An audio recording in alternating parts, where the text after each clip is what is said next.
মধ্যপ্রাচ্যের সব মুসলমান দেশগুলোকে পরিকল্পিতভাবে চীন, রাশিয়া, আমেরিকা, এর সাথে আবার আমেরিকার বন্ধু রাষ্ট্র ব্রিটেন, ফ্রান্স, অর্থাৎ ইউরোপীয় ইউনিয়ন আছে। তো মূলত ধরি আমি আমেরিকা, চীন, রাশিয়া পরিকল্পিতভাবে মধ্যপ্রাচ্যের মুসলমান দেশগুলোকে সবগুলোকে ধ্বংস করে দিল। এরা হলো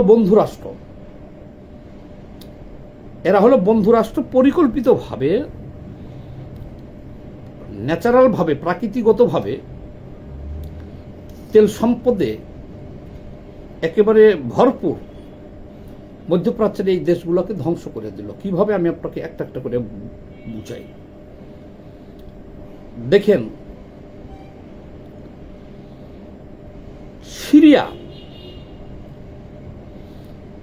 সিরিয়াকে রাশিয়া বলছে তোমার যত সাহায্য লাগে আমরা দেব। সিরিয়া, আমি তোমার সাথে আছি, সিরিয়ার সরকারকে।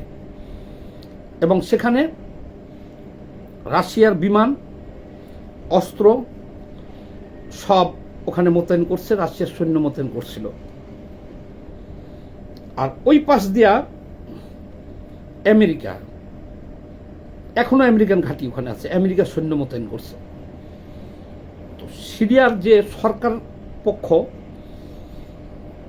একে অস্ত্র দিয়ে সাহায্য করলো রাশিয়া, অর্থাৎ সিরিয়া হাফিজ আল বাশার একে বলল তুমি চিন্তা করো না, তোমার দেশের যে বিরোধী দল যেগুলো আছে, জঙ্গি বাহিনী বলো, বিভিন্ন গ্রুপ বলো, ইসলামিক স্টেটের, এগুলো নির্মূল করার জন্য আমরা আছি তোমার সাথে। সিরিয়ার প্রেসিডেন্ট সরকার হাফিজ আল বাশার উনি চিন্তা করলো যে রাশিয়ার মতো একটা বৃহৎ শক্তি যেহেতু আমার সাথে আছে, এইসব পাত্তা দেওয়ার কোনো দরকার নেই। ওই দিক দিয়ে আমেরিকা বলল কি যে আমরা তোমাদের সাথে আছি। কাদের?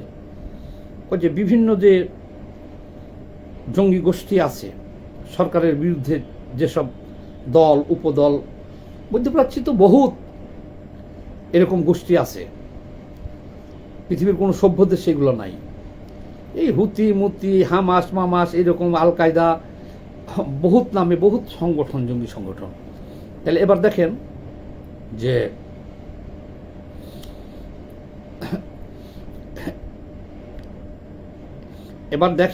যে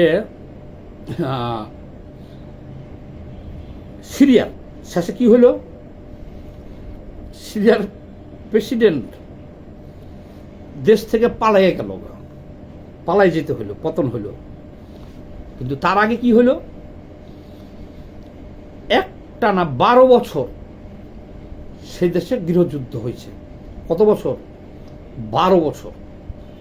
এই 12 বছর রাশিয়া অস্ত্র বিক্রি করছে সিরিয়া সরকারের কাছে, আর চীন, আমেরিকা অস্ত্র বিক্রি করছে, চীনও অস্ত্র বিক্রি করছে সিরিয়া সরকারের কাছে, আর আমেরিকা, ব্রিটেন অস্ত্র বিক্রি করছে বিরোধী যে জঙ্গি গোষ্ঠীগুলো ছিল তাদের কাছে। যে জঙ্গি গোষ্ঠীগুলার জঙ্গি উপাধি দিয়া কোটি কোটি ডলার ঘোষণা করছিল আমেরিকা, যে এদের ধরে দিতে পারলে মাথার দাম, আমেরিকা তাদেরকে সহযোগিতা করছে। আচ্ছা, সহযোগিতা করছে কি? তাদের কাছেও অস্ত্র বিক্রি করছে। মাঝখান দিয়ে সিরিয়ায় 10-12 বছরে লক্ষ লক্ষ মানুষ নিহত হয়েছে, লক্ষ লক্ষ মানুষ গৃহহীন হয়েছে, সে দেশের অর্থনীতি ধ্বংস হয়েছে, অবকাঠামো ধ্বংস হয়েছে। হওয়ার পরে সিরিয়া সরকার পালাই আসছে, রাশিয়া এসে আশ্রয় নিয়েছিল, এখন কই আসছে জানি না। ওই যে বিরোধী গোষ্ঠীগুলো যারা ছিল, আমেরিকা সাহায্য করছিল, তারা এখন সিরিয়ার ক্ষমতা দখল করছে। এখন সেখানে সিরিয়াতে কিন্তু আমেরিকার ঘাঁটি আছে, আমেরিকাপন্থী সরকার। কথাটা বুঝছেন? তাহলে কি হলো, কই রাশিয়া সরকার যে পালাইয়া চলে আসলো, সিরিয়া সরকার দেশ ত্যাগ করতে বাধ্য হইল। রাশিয়া তো ওখানে আর যুদ্ধ অস্ত্র পাঠায় নাই, সৈন্য পাঠায় নাই, সিরিয়া সরকারকে রক্ষা করতে যায় নাই। না, তাদের দরকার হলো একটা দেশে যুদ্ধ বাধাইয়ে দিয়ে অস্ত্র বিক্রি করা। এরকমভাবে প্রত্যেকটা রাষ্ট্র, এই যে যুদ্ধটা চলতেছে ইরানের, আপনারা আমরা কি শুনতেছি, চীন এবং রাশিয়া ইরানের পক্ষে নেমে গেছে। ইরানের আর কোনো চিন্তা নাই। যেখানেই মধ্যপ্রাচ্যের যে দেশেই এরকম যুদ্ধ শুরু হয়েছে, সাথে সাথে আমরা একটা বিবৃতি দেখি, রাশিয়া সেই মুসলমান দেশের পক্ষে উদ্বেগ প্রকাশ করে একটা বিবৃতি দেয়, আর চীন একটা বিবৃতি দেয়। তখন বিশ্ববাসী আমরা আশ্বস্ত হই যে যেহেতু ইরানের পাশে রাশিয়া আছে এবং চীন আছে, তাইলে এবারকার আমেরিকা শেষ, ইসরায়েল শেষ। এই যে 37 দিনের যুদ্ধ চলতেছে ইরানে, রাশিয়ার কোনো সৈন্য গেছে ওখানে? যায় নাই। হ্যাঁ, চীনের কোনো সৈন্য গেছে? যায় নাই। যুদ্ধজাহাজ গেছে, বিমান গেছে? কিছুই যায় নাই। কি যাবে? ওনারা যা কিনে নিতে পারবে অস্ত্র, সেইটি যাবে। যেটি ওনারা কিনে নিতে পারবে। ইরান যে সমস্ত অস্ত্র কিনে নিতে পারতেছে রাশিয়ার কাছ থেকে, এটি যাচ্ছে। চীনের কাছ থেকে যেটি কিনে নিতে পারতেছে, এটি যাচ্ছে। অস্ত্র ব্যবসা করবে, অস্ত্র বেচবে, কিনবে। আর আমেরিকা যে অ্যাটাক করছে, আমেরিকা 1 টাকাও লস করবে না। হয় ইরান দখল করে নিয়ে তাদের যে খনিজ সম্পদ আছে, তেল ভাণ্ডার আছে, সেখানে যে নতুন সরকার একটা বসিয়ে দিবে, তাদেরকে বলবে যে যুদ্ধে আমাদের খরচ হয়েছে $1 বিলিয়ন, তুই আমাকে $50 বিলিয়ন পর্যন্ত দিতে থাকবি। আর না হলে মধ্যপ্রাচ্যের যে মুসলমান দেশগুলো আছে, সৌদি আরব, ইরাক, বাহরাইন, দুবাই, ওমান, কাতার, ইয়েমেন, এদেরকে বলবো যে যুদ্ধে আমার এত খরচ হয়েছে, এই খরচটা দিবি।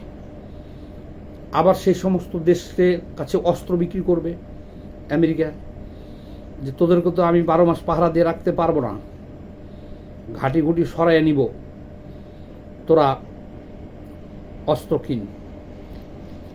তো পৃথিবীতে দেখেন, কেন বলছি কথাগুলা, এই মুসলিম কান্ট্রিগুলা এত বড় বোকাচোদা। ইরাক, কুয়েত, তারপরে Libya, Syria, Lebanon, Yemen, Oman, Qatar, Dubai, যতগুলো দেশ আছে দেখেন, এদের এক পক্ষ নাই হলো রাশিয়া এবং চীন, আর হামলা করে হলো আমেরিকা, ব্রিটেন, ওরা। কিন্তু যাদের পক্ষ যতবার নিয়েছে চীন আর রাশিয়া, সেই দেশটা ধ্বংস হয়ে গেছে। কিন্তু এই যে এতগুলো মধ্যপ্রাচ্যের দেশ ধ্বংস হলো, কোনো দেশেই কিন্তু চীন, পৃথিবীর কোনো দেশে চীন সৈন্য পাঠায় নাই, রাশিয়াও সৈন্য পাঠায় নাই। চীন আর রাশিয়া হলো মুসলমানের বন্ধু। তারা উদ্বেগ প্রকাশ করে তোমাকে সাহস দিবে, দিয়ে সামনে বাড়াই দিবে। তুমি ভাববা রাশিয়ার মতো বৃহৎ শক্তি, চীনের মতো বৃহৎ শক্তি আমার পাশে আছে, আমি আমেরিকার সাথে লেগে যাই, পারবো। ইসরায়েলের সাথে লেগে যেতে পারবো, তুমি লেগে গেলে। তারপরে তারা কি করবে, তুমি যতক্ষণ ডলার দিতে পারবা অস্ত্র পাঠাবে, বিক্রি করবে, তারা সিনে যাবে না। এটা বহুত বছরের ইতিহাস, দেখেন, খুঁজে দেখেন আমার কথাগুলা, যে মধ্যপ্রাচ্যের এমন কোনো দেশ আছে যেখানে ডাইরেক্ট সৈন্য পাঠাইয়া জিতেই দিছে, রাশিয়া এবং চীন। মূলত এই যুদ্ধগুলো বাধাই হলো এরা পরিকল্পিতভাবে। চীন রাশিয়া থাকবে এক পক্ষে, আমেরিকা ইউরোপীয় ইউনিয়ন থাকবে এক পক্ষে, যুদ্ধটা চলবে, তাদের অস্ত্র বাণিজ্য, দখলদারিত্ব এগুলো থাকবে। আর এই মুসলমানরা হলো বোকাচোদা, মধ্যপ্রাচ্যের মুসলিমরা হলো বোকাচোদা। তারা যে সম্পদটা, তেলের খনি মানে স্বর্ণের খনি, ন্যাচারালভাবে পেয়েছে, তারা তো খালি বসে বসে বসে বসে খাইছে। তারা খালি কি করছে, বসে বসে বসে বসে তারা খাইছে। এখন এই যে যুদ্ধটা, এই যে আমি আপনাদেরকে বললাম, ইরানের পরিণতি দেখেন এইটাই হবে, ইরাকের মতো হবে, সিরিয়ার মতো হবে। যুদ্ধ যত দীর্ঘ হবে, যুদ্ধ যত দীর্ঘ হবে, ওদের লাভ তত বেশি হবে। যুদ্ধ যত দীর্ঘ হবে তাদের লাভ তত বেশি হবে। এই জন্য তারা যুদ্ধও কিন্তু দীর্ঘায়িত করবে। এই জন্য বললাম, দেখেন, আপনারা যারা না বুঝিয়া না শুনা ফাল পারাপারি করেন যে ইরান আছে, ইরানের পক্ষে রাশিয়া আছে, চীন আছে, এবার আমেরিকা ধরা খাইবে, দিন শেষে ওরা ঠিকই থাকবে, কোনো অবস্থাতেই এরা যুদ্ধে জড়াবে না, ইরান শেষ হয়ে যাবে, মধ্যপ্রাচ্যের সবগুলা। আর আমি এটা বুঝলাম না, পৃথিবীর আর কোনো দেশের কিন্তু এই ধরনের জঙ্গি গোষ্ঠী নাই।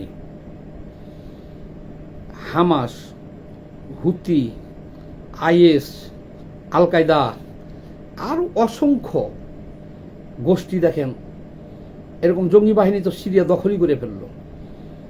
সরকারের এগেনস্টে, সরকারের সমান্তরালে সোমালিয়া বাহিনী, এই মুসলিম দেশগুলোতেই সরকারের সেনাবাহিনীর মতো সমান্তরালে প্রত্যেকটা দেশে এরকম আঞ্চলিক বাহিনী পাওয়া যায়।